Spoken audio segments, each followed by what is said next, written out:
শয়তান কেন আমাদেরকে আয়াতুল কুরসি শিখিয়ে দিয়েছে তা জানতে হাদিসটি শুনুন। সাহাবী আবু হুরায়রা রাদিয়াল্লাহু তাআলা আনহু রমজান মাসের এক রাত্রে যাকাতের খাবার পাহারা দিচ্ছিলেন। সেই সময় শয়তান মানুষের রূপ ধারণ করে কিছু খাবার চুরি করতে আসে। আবু হুরায়রা তাকে চুরি করতে ধরে ফেলেন এবং শয়তান তার মুক্তি পাওয়ার জন্য বলেন সে খুব গরিব এবং অভাবী, সেজন্য সে খাবার চুরি করেছে।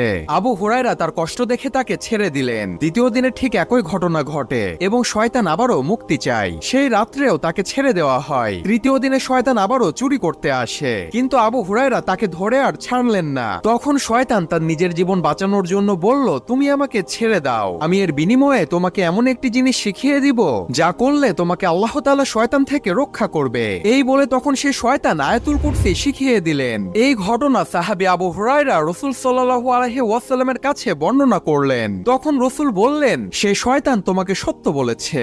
ইসলামিক ভিডিওর জন্য সাবস্ক্রাইব করুন।